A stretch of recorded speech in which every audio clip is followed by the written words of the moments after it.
Well, hello, hello, and greetings, friends. Welcome, welcome, welcome to the Black Entrepreneurs Institute show. We're so excited and honored that you are spending some time with us today. My name is Damian Johnson, and I am joined with the illustrious Angela Hooper Manyfield. Hey, my friend, how are you? I am awesome, Damien. Thank you so much. Hello, BEI Show viewers. It is so great to be with you all once again. Damien, as we were getting ready for tonight's show, I could not help but just grin because guess what? This is our 11th show. Yes. 11 episodes. Wow. And we want to thank you for supporting us. And for those of you that have shared our shows and started watch parties, and those of you that tune in every week, thank you, thank you, thank you. We appreciate the support. Um, and you know what? Last week's show, for those of you that might have missed it, was absolutely incredible. We had a phenomenal youthpreneur. Her name was Temple Lester, and Temple hit a home run. Didn't she, Angela? Oh my gosh, she was amazing. I mean, her poise, her presence, her confidence. I mean, taping a live show, as we know firsthand, every week can come with its challenges, right? And when I say Yeah. that young lady knocked it out of the park, and just the relationship with her and her mother, just such great support. And that's one of the things, as entrepreneurs, we need as well, support from those who love us. So it was excellent.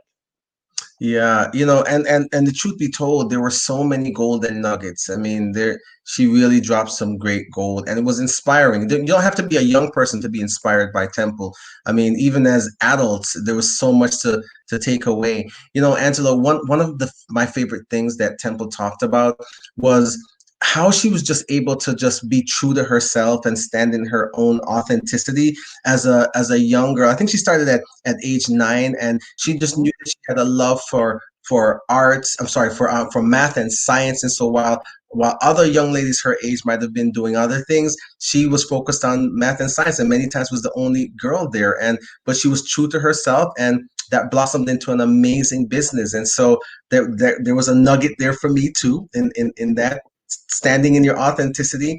But then I really loved the fact that she talked about one of the things she loved about being in business was making money.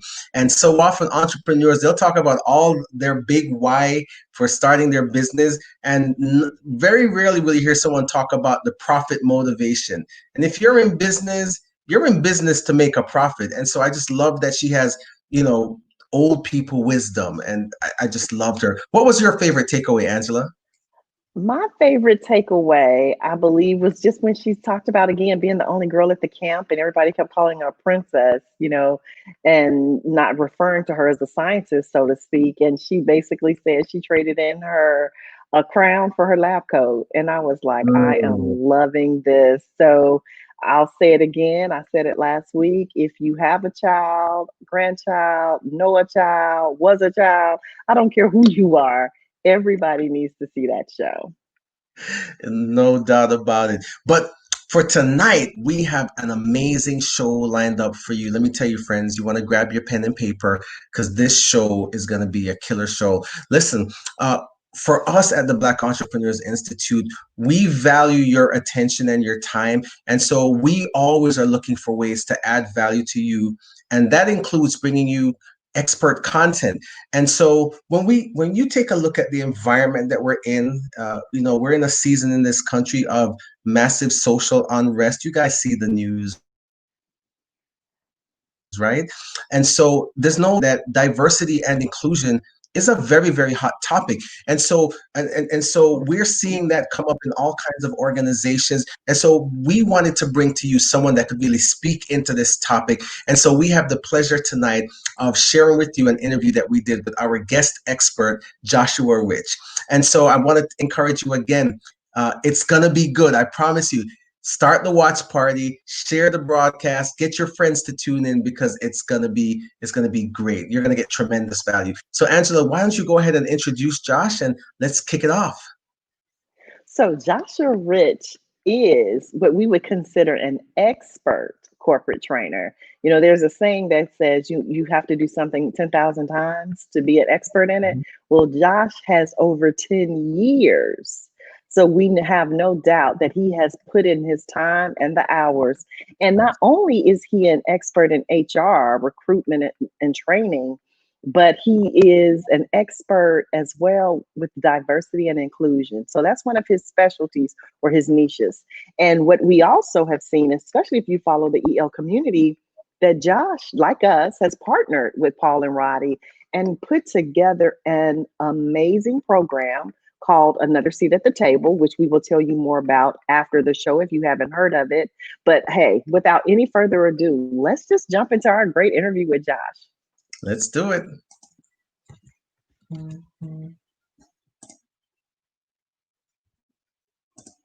Well, hello, everyone. And if you're watching our show today, we have just introduced to you the one and only Joshua Rich.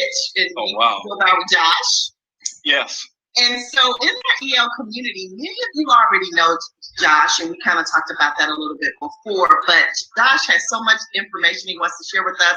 So Damien and I are just about to jump right into it. So Josh, for those who don't know you yet, and maybe are not even really familiar with our EL community and our more BEI show watchers, just introduce yourself to us a little bit more in depth and tell us how you came to where you are today as Josh Rich, the corporate trainer and entrepreneur. Wow. Well, thank you, Angela. Thank you for that introduction, and thank you both for having me here. My story is an interesting one from that standpoint. I've had a somewhat of a winding road on this entrepreneurship journey. Just very quickly, I started a mentoring program when I was an undergrad. I went to a HBCU. I went to University of Maryland Eastern Shore, and when I started that program, it was just a passion project for me because I had the privilege of being mentored when I was in high school.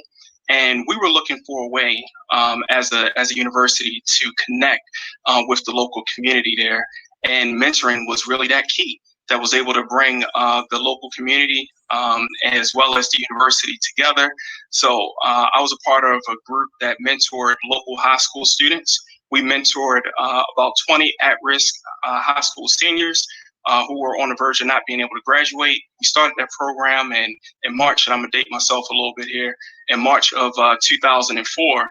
And by the end of that school year, we were able to help 19 out of the 20 high school students to be able to graduate from school. So we were very fortunate with that. And when I saw those results, in my mind, I said, well, look, I would love to do this full time. And so I started along that path to be able to do so. But I quickly realized that as a college student, even though I thought I was grown, there was a lot that I did not know business-wise, right? And so there were some lessons that I had to learn along the way with that program. And so while that program continued as a student organization, by the time I graduated, I really wasn't in a place to where I could support myself full-time off of launching that program. And so fast forward, I ended up taking this winding road, never lost passion for being able to do this mentoring program and being able to work with people. But I had to learn how to go into the corporate environment, work full time, and really find my passion again in that regard. And ended up working in HR, specifically training and development. Again, still helping people, but it's only in recent years that I've been able to get back into mentoring. And so now I'm in the process where I'm launching my mentoring program again here where it is that I live. And launching that program, really, it was supposed to be in the fall, but because of COVID, things have kind of gotten, shifted some with the local school system. But nevertheless, I've worked 10 years now as a corporate trainer. And so back in July of this year, I had been looking for a way that I could take what it is that I was doing in my full-time job and really tie that into my business.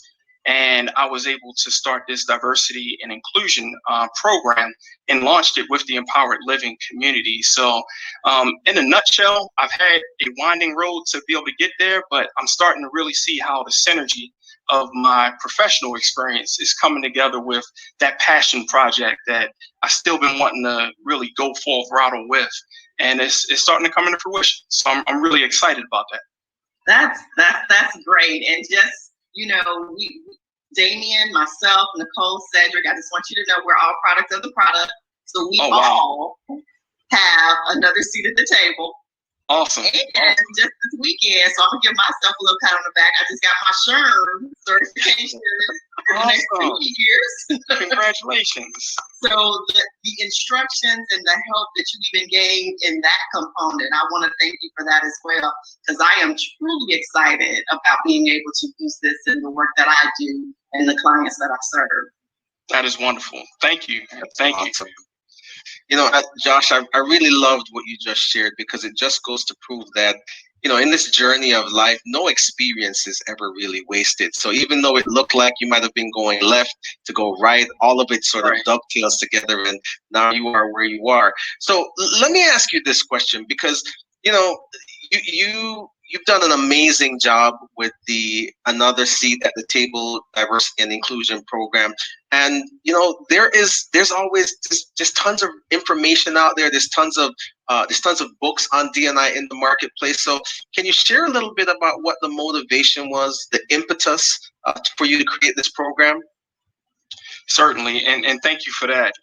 Really, the impetus is that working in a corporate environment, I mean, depending upon where you are, you just see that there is so much that people have to offer, but not everybody has the same opportunity to be able to offer what it is that they are capable of, in that sense. And so that's something that is certainly played on my heart for some time now, as I've worked in corporate training for over 10 years now. And so that was something that I saw. But really, 2020, I mean, what can we say? I mean, it's just been something that it was beyond unexpected. I mean, this was just unfathomable when we think about the health crisis, and then we also look at the civil unrest that has been really gripping gripping the United States from that standpoint. And so, as you're sitting back and you're seeing these things that are happening in society, both work and then also socially, in my mind, I'm just asking that question. Okay, what can I do? What can be done?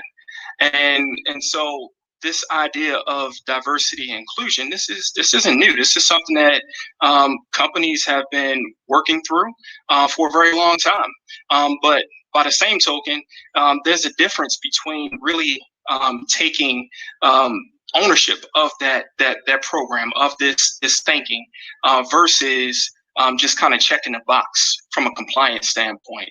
And so when I looked at everything that was going on, I said, well, look, I want to be a part of a solution.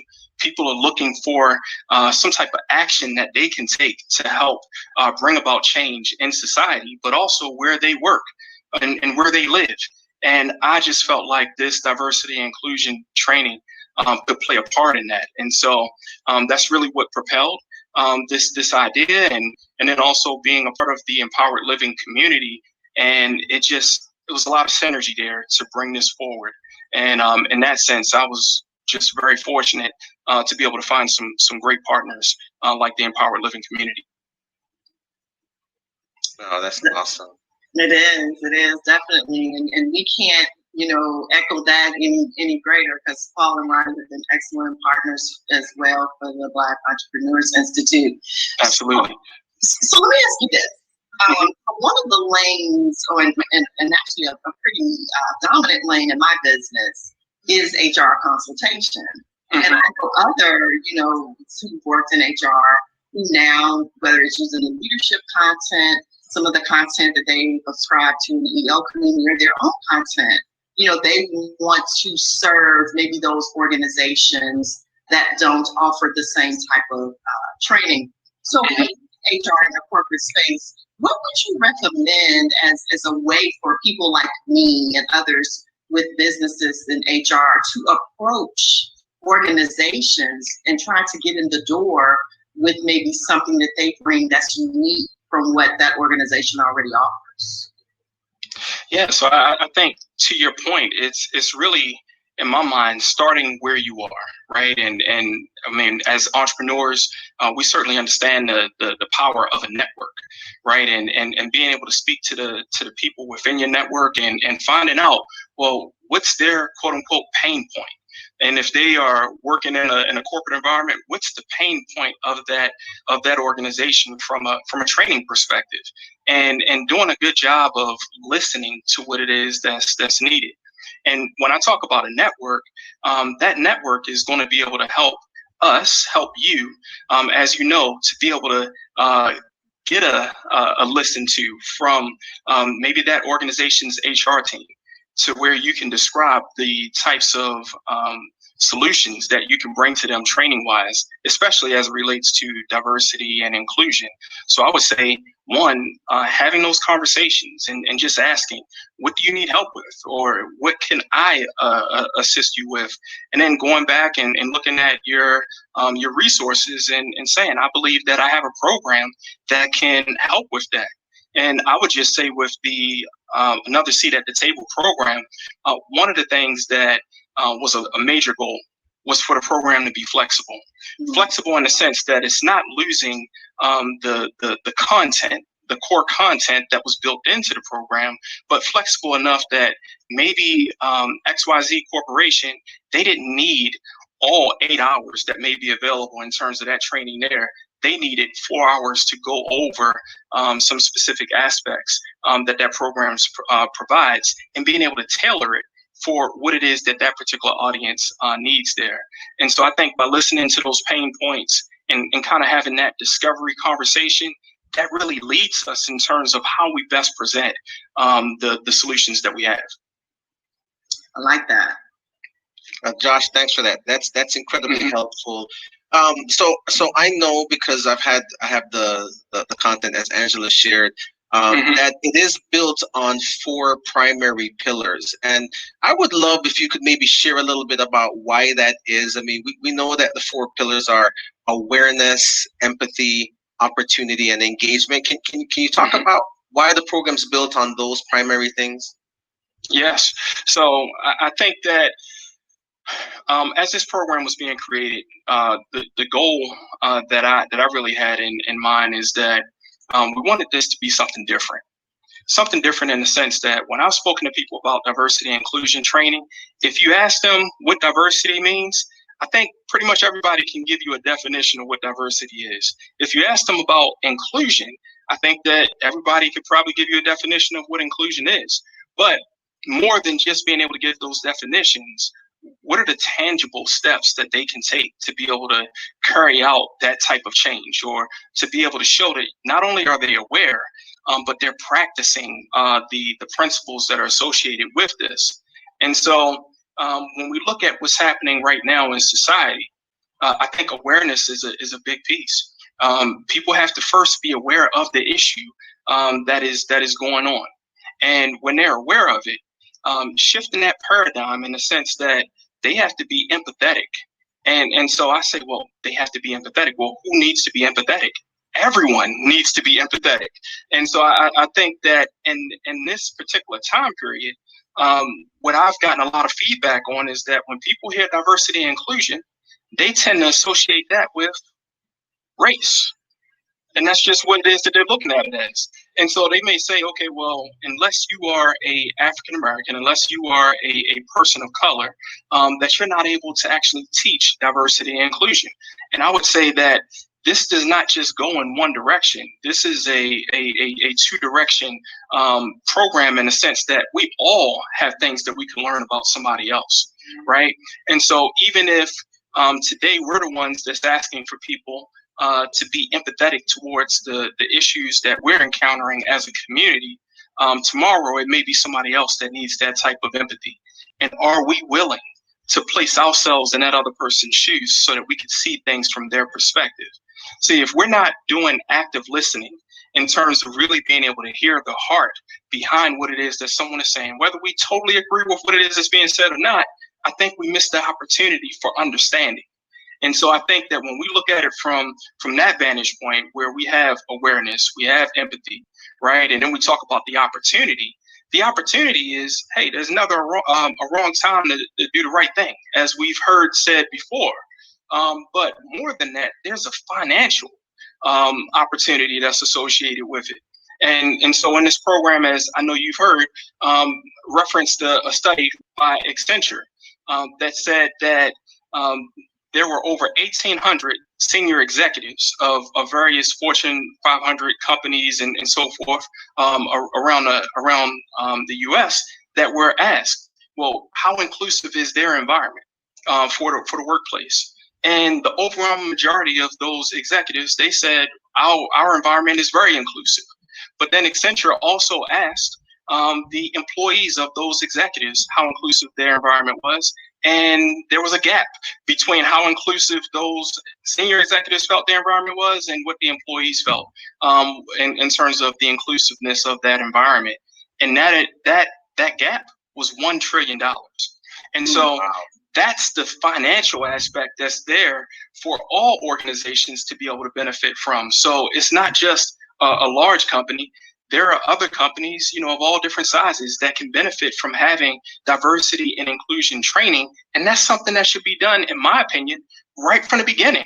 You don't wait until the issue happens to try to tell people about diversity and inclusion, because there's laws, as you just mentioned, Damien, that's associated with that. So we tell those things right up front so that we're setting the expectations for what it is that's expected of an employee of that company, so that everyone is on the same page with that. Yeah. And then I guess the very last thing there is the engagement. And that's, once they understand what the opportunity is, then I think that everyone can be engaged in that sense. Love it. Love it.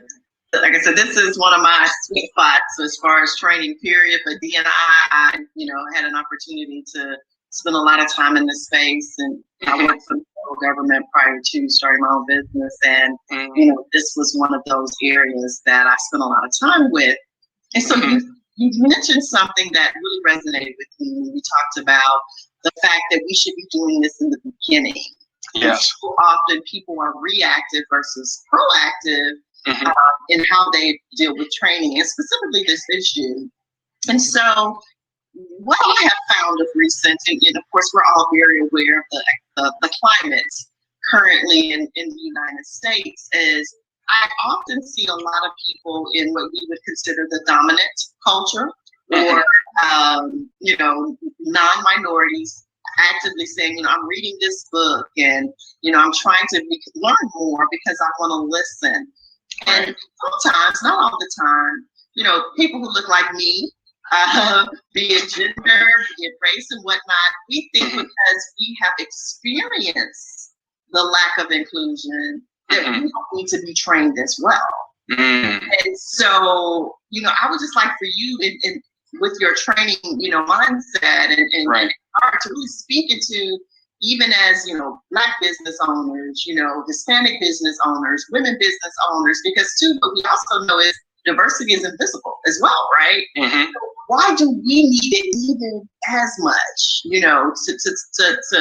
to get into this training? Absolutely. And we definitely need this, because we all have blind spots. And just by the definition of the word a blind spot, we're not going to know where we are, lacking in that regard. And so when we look at it, whether it's a race or gender, type of thing, when we are within groups, we tend, just by nature, to look at differences. Right. And when we look at those differences, and you think about school-age children and how someone may wear a different type of, tennis shoe. They don't have a pair of Nikes on or something like that. And instead of just allowing that child to be, just because, other school-age children, they may make fun of that child because they don't have the name brand shoe. Right. And those same types of things that happen in school, what I found is that they happen in the workplace, because people may get older, but we may not get more mature in terms of how we're supposed to interact with other people.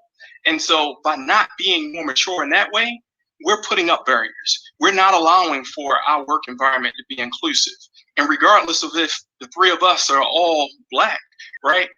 regardless of that, if I don't feel connected to the group that I'm working with, I'm going to start looking for another place for me to go and work.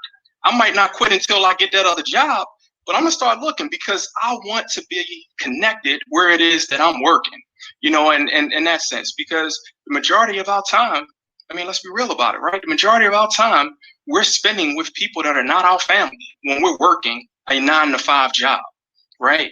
And so if you're spending the majority of your time there, who wants to spend their time in an environment where they just don't feel comfortable? They don't feel like they can be themselves. Now, there's a difference between being yourself and being unprofessional. We should always be professional, right? That should be our goal. But by the same token, everybody plays a role in terms of the inclusion piece. And so why I think that it's important, even for us, because we may feel that society-wise, look, people need to hear some of the issues that we're dealing with, or a lot of the issues that we're dealing with, because they've kind of gone unnoticed, is how it is that we felt, or it felt as if it was not important. But another thing that I really liked about how this program really came about and so forth was the ability for people to be able to self-identify. And so, as you know, within this program, there's a model that was created, and it's called the PCIHL. And so we have the pioneers, we have the champions, the influencers, we have the hesitators, and then we also have the obstructors. And so even within our group, if all of us look alike and so forth, chances are somebody's going to fall in one of those categories. And so if, as a group, we can individually start to self-identify who we are we working as an obstructor, in the sense that we're not making it safe, whether in all actuality or just conceptually, we're not making it safe for people to be able to be themselves, even though they're being professional, then there's something wrong with that. And that's not going to lead to an inclusive environment and retention. And if someone sees something that is wrong and we're hesitating to really speak out for that, or to make the proper notifications, Angela, to HR about what it is that we're seeing, if we don't feel comfortable addressing that person ourselves, then again, we're not making that environment inclusive. And so as we just go through that model, I think that it really becomes apparent that regardless of whether we're all Black or whatever ethnicity that someone may be, this type of training is important for everybody to take part in. Because again, to my initial point there, we all have blind spots, and the only way we're going to know about that is when we have to really be kind of called to the carpet, so to speak, and really have to evaluate ourselves in terms of how we are interacting with other people. And we may find out some things that we realize that we need to change. I love it. Thank you. That's so good, Josh. One of the things for me that, as I was listening in to the masterclass that you led, that was a real big point of awareness, was the concept of discretionary goodwill. Because in that word, or that phrase, you really sort of wrapped words around something that I had experienced but not been able to articulate. So and you also had shared that there's some very real benefits to discretionary goodwill, but also some very tangible costs. And because it was such a big moment of awareness for me, I'd love for you to just speak into that a little bit and expand on what is discretionary goodwill, why is it important, and what are some of the benefits and of having it and the costs of not having it. Certainly. So just, for some additional context, because I think during the masterclass, one of the things that we were talking about is the changes in the workforce. And so within the next 5 years, it's estimated that millennials will make up about 75% of the workforce. And so what we know about millennials is that millennials are looking to be involved with companies that are aware of their corporate social responsibility, in that sense. And so obviously diversity and inclusion falls right in line with that. And so if they're not in an inclusive environment, and I would even broaden the scope and just say for anyone, if you're not in an inclusive environment, you don't feel very connected there. And so again, if you're not feeling connected to that environment, there's a difference between someone doing enough so that they can actually not only achieve what it is that they were supposed to do on a project, right, or under their responsibilities, and then doing just enough not to get fired, right? And so when you're doing more than what was expected, that's that discretionary goodwill. And so as entrepreneurs, it's important for us, and even in the corporate environment, it's important for employees to want to go above and beyond. Yes, they may have to, quote unquote, clock out at 5 o'clock, or that may be their cutoff time, right? But if they say, well, you know what, I'm so close to being done with this project, and aside from the labor laws, Angela, with that, if someone is hourly and so forth, but if they are salaried and they say, okay, well, you know what, I'm almost done with this project, I'm going to stay until 6 o'clock. And I'm going to go ahead and finish this up because I know how important this is to our team to get this done. And my name is attached to it. I want this to do well. That's the discretionary goodwill. That's the discretionary effort. So that person in their mind, when 5 o'clock comes around, I mean, we've been there, right? I mean, I can just say that. Sometimes people are like, look, 5 o'clock, I'm done. 4:55, they already are what? Packing up, and they're ready to go ahead and standing at the door. Right, and they're doing that. So I think that's the difference between the discretionary goodwill, meaning that person is like, look, I started this, and I'm gonna see it all the way through, versus the person that say, you know what, it's gonna be there tomorrow, and so I'll just come back tomorrow, and I'll finish it up at that point, and they'll continue to go along unless they're called out on, well, are you really meeting the expectations here? And they're going to do one of two things. Either they're going to become more engaged, or they're going to look elsewhere. And so for any organization, big or small, there is a very big cost, a very real cost to turnover when you have to recruit people to take on a role that was already being fulfilled. So I think in a nutshell, Damien, that would be how I would explain that discretionary goodwill, that discretionary effort there. Thanks, Josh. That's so good. I used to jokingly, Josh, call those employees those that like to nickel and dime me. And then I remember having an employee and the phone rang at, let's say, 4:55 and they at 5, and so they answered. But if they didn't finish the call to 5:03, they were like, well, do I get overtime? Right. Yeah. Like, really? Right. Exactly. And so that's one of those things. But the other part of that, Angela, to your point there, is that as an employer, you want your personnel to really take ownership over their role, right? Yeah. And it's like, look, I'm not passing the buck to anybody else about this. This is my project, and I'm going to go ahead and make sure that I see this, all the way through. Because if they start taking ownership of the work that they're doing in that way, then they're bringing their ideas. And when they're bringing those ideas, and we got to make sure that we're listening, right? So we listen to the ideas that's being presented, because if you start to shut down, I'm saying you in general, but if we shut down people's ideas time after time, sooner or later, they're going to stop sharing those ideas. Yeah. And when they stop sharing those ideas, then that's when innovation starts to become crippled within that organization, because people are not feeling like they have a voice to be able to share that. So I think that's important too. Oh yeah, I have been in the place where I'm like, well, what's the point? They say, hey everybody, let's get together and discuss this, and I'm thinking, I have said, this was to one of my bosses in DC one time. I literally said, just tell me what you want the end to be, and I'll say that. And he looked at me and he asked my boss, like, does she work for you? Because, but I just said what everybody else was thinking, because they would put these committees together and have us work on things. And then no matter what our recommendation was, they would do what they wanted to do anyway. Right, you're right. Trying to slow down the process. What you need the recommendation to be, and I don't think my work aligns with your recommendation. There we go. Yeah. Yeah, and that happens. Actually, that probably happens more time than it doesn't happen, right? So yeah, it's an unfortunate example, but that is how it goes. Yeah. Yeah.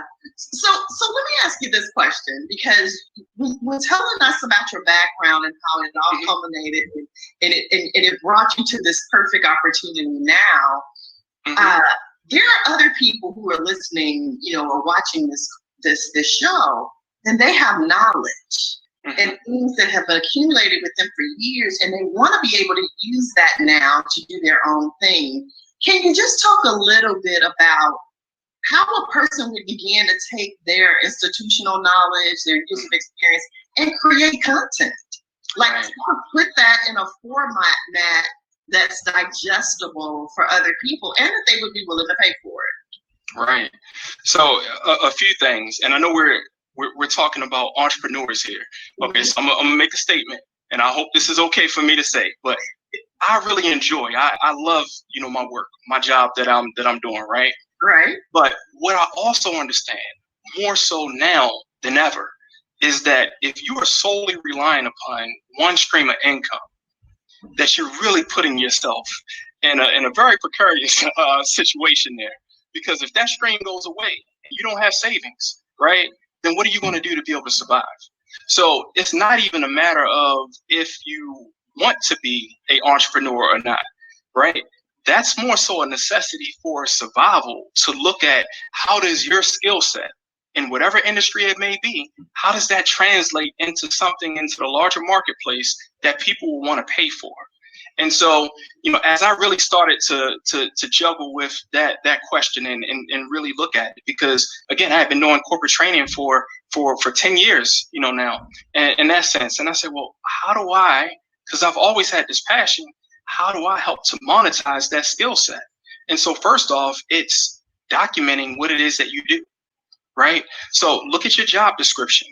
And what I had to realize is that there's a difference between things that are common knowledge and then things which we may, because we're so accustomed to it, we may take for granted and say that somebody else just knows how to do this thing that I'm doing day in and day out. And what I found is that that's just not the case.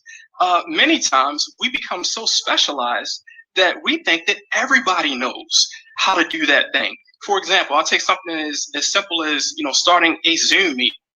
Well, so many people are using Zoom today, but does that mean that everybody knows how to do a breakout session within Zoom? Could you record a YouTube video on how to start a Zoom session and how to admit people and doing those different things, right? That may be a part of your job description today, and other people need help being able to host their calls. So that's another thing that we can just look at when we're taking inventory of what it is that we're doing on a day in and day out basis. And when we look at that, and you may have a project that you're leading that maybe it's for a contract that's worth 6 figures, or maybe it's for $1 million, and you know how to budget that project, you know how to review resumes and bring people on board for that project and so forth. Those are things that, believe it or not, everybody doesn't know how to do. And so because everybody doesn't know how to do that, when you start to look at that skill set that you've developed there, and you continue to look at how you refine that, and then you take it to the marketplace and say that I have experience as a program manager or a project manager.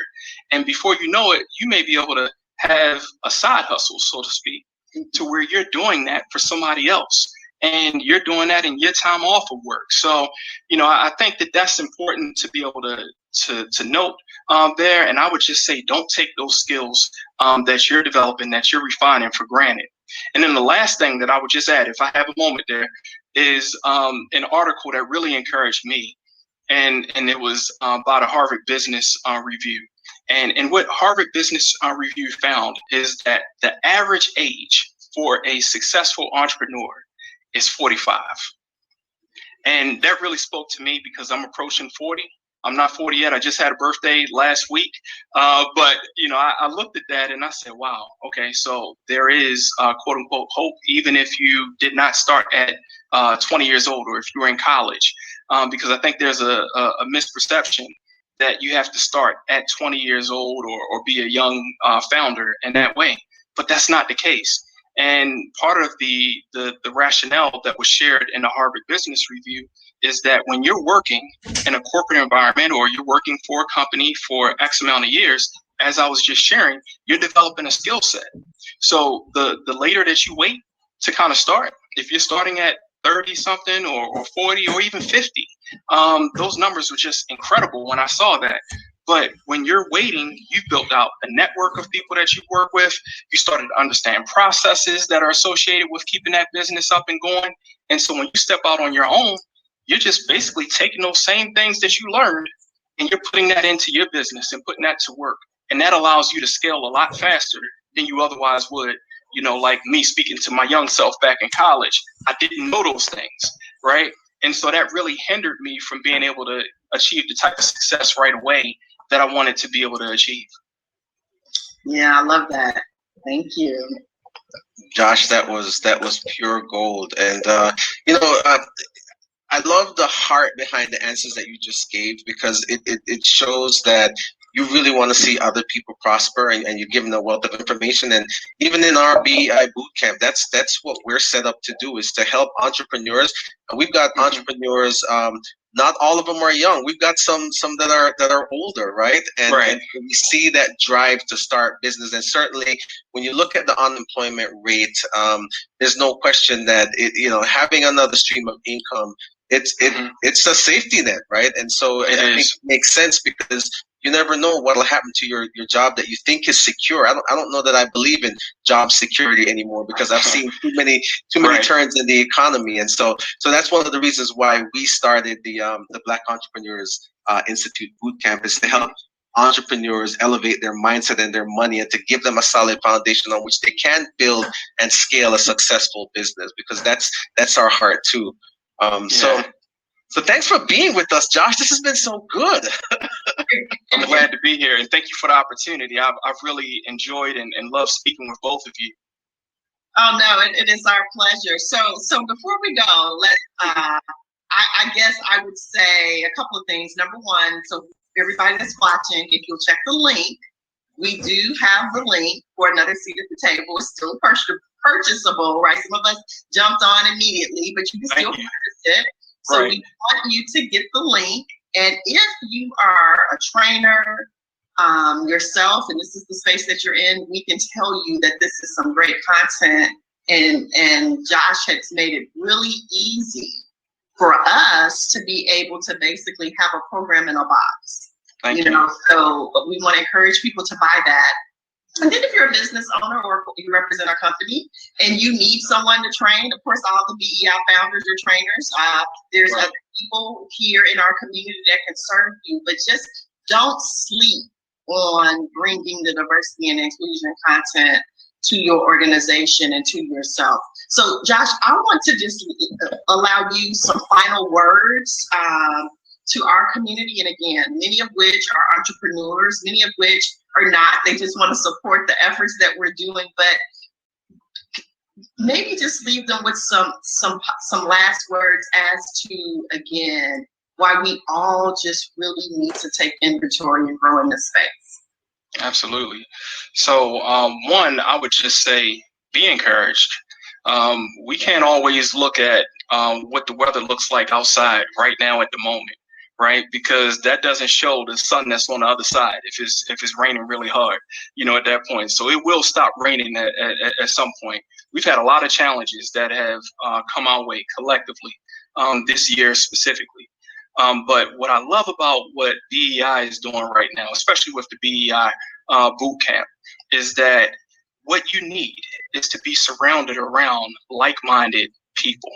What you need is to be able to have mentors that have been there, that have done that, and that are willing to open up and is to be able to share their experiences so that you can get your learning curve up that much faster.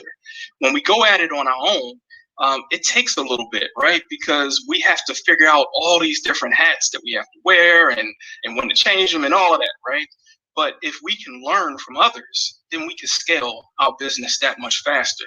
And so I think that what you all are doing here is just a beautiful thing. We need to be able to come together now more than ever, and to really be able to not just fellowship, because that's good, but to really look at, well, what are the best practices that are being used right now? How can I take those best practices, apply that to what it is that I'm looking to do or I'm already doing so that I can get better? And I think that collectively, by doing that, not only do we help ourselves, but I think just as importantly, we help our community. And that's what we really want, right? We all want to be a part of a community that is more inclusive. So I will say that, but one where everyone can feel that they are thriving. And so I think that what you're doing with BEI, that's certainly helping with that process. So kudos to each of you for the work that's being done. Oh, Thank you, Josh. Thank you. Thank you again for being our guest today. This has been an awesome interview. I knew it was going to be, but Josh, we appreciate you. And again, thank you for the value add to all of our businesses as well. No problem. Thank you. Absolutely, Josh. All the best, my friend. The same to you. Thank you.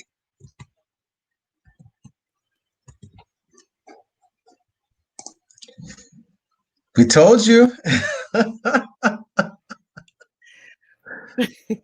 I'm like sitting here watching it and I'm like, man, that was a good interview. Josh is just incredible. And so again, he is the creator of the Another Seat at the Table, D&I, Diversity and Inclusion Program.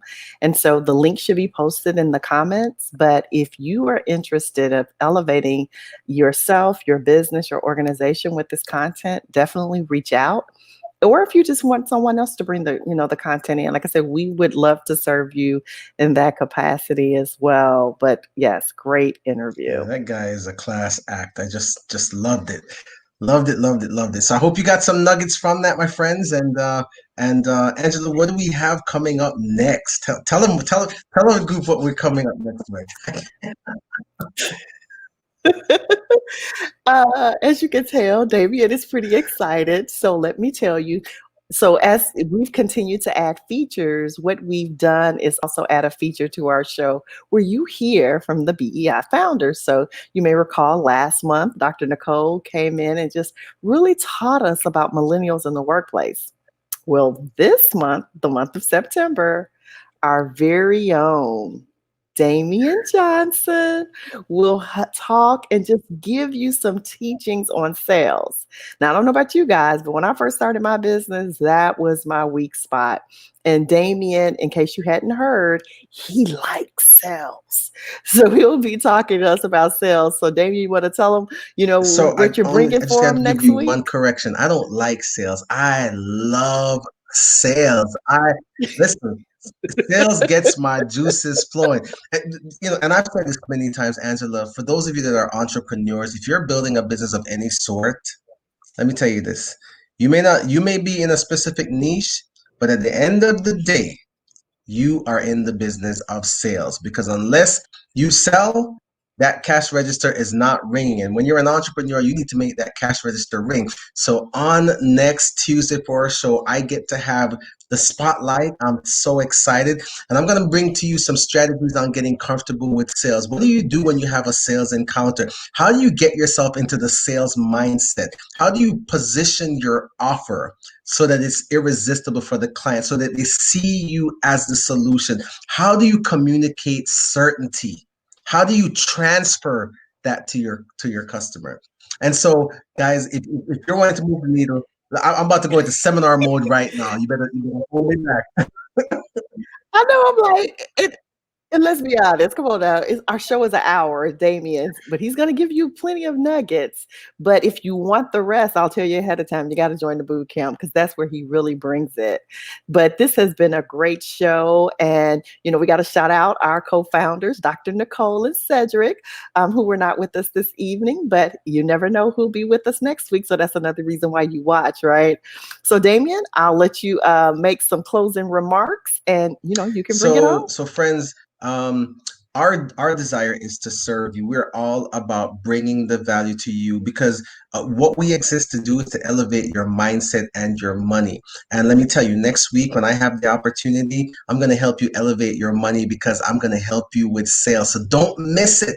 Do not miss it. Be here right on time, because we're all going to help you with that ching ching. So Angela, tell us, what do we have coming up now? I think we've got the Empowered Candle coming up.